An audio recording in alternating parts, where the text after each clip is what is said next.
Hello viewers. ये environmental studies text book है for grade 3।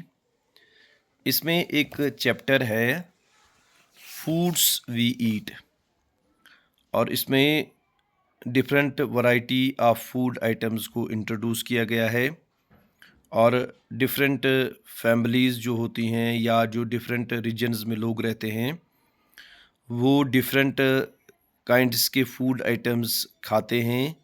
इस कंसेप्ट को इंट्रोड्यूस किया गया है और इसमें एक नोट है टीचर के लिए। वो नोट बहुत ही अच्छा है, बहुत ही प्यारा है और इसमें लिखा है it is important to develop a rapport with children and create an environment where they can express themselves freely and their views are heard with tolerance. यानी बच्चे और टीचर के दरमियान एक रेपो रहना चाहिए। Rapport simply means an environment of trust.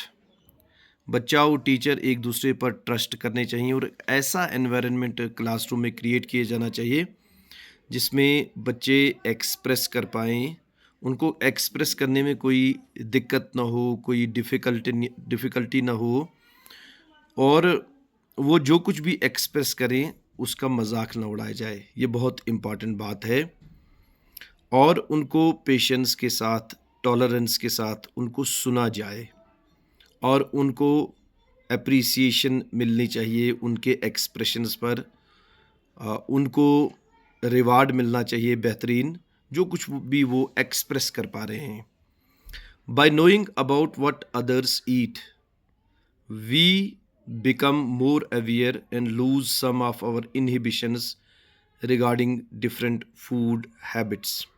क्योंकि जब बच्चों से ये कहा जाए कि आपकी फैमिली में क्या-क्या फूड आइटम्स कंज़्यूम किए जाते हैं या कौन से family members according to age क्या खाना पसंद करते हैं।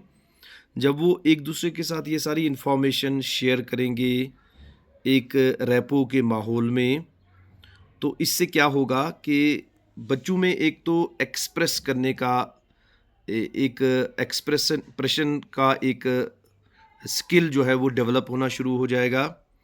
वो चीज़ों को एक्सप्रेस करना शुरू कर देंगे और जो दूसरे बच्चे अगर उनके पास कोई शाइनेस है डिफरेंट फूड आइटम्स को लेकर या फूड हैबिट्स को लेकर, तो वो उसको भी लूज़ करना शुरू कर देंगे। This will help us to understand others better और इसका ये भी फ़ायदा होगा कि हम दूसरों को बेटर वे में अंडरस्टैंड कर पाएंगे। ये सारा जब एक्सप्रेशन बच्चों से होगा तो टीचर भी बच्चों को अंडरस्टैंड कर पाएगा और बच्चे भी एक दूसरे को ईज़िली अंडरस्टैंड कर पाएंगे और बच्चों को different variety of food items के बारे में पता चलेगा और उनको उनके जहन में अगर किसी फूड आइटम को लेकर कोई इनहिबिशन है, कोई शाइनेस है, तो वो भी जाती रहेगी।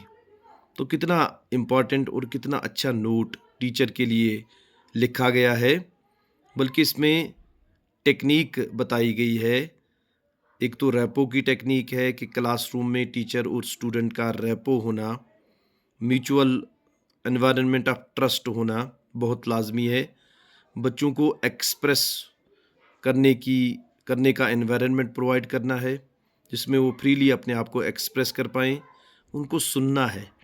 बच्चों को सुनाने से बेहतर ज़्यादा है कि उनको सुना जाए, क्योंकि वो इससे ओपन अप होते हैं, वो खुलते हैं और बच्चे के इनर फीलिंग्स को और इनर इमोशंस को हम जानना शुरू कर देते हैं।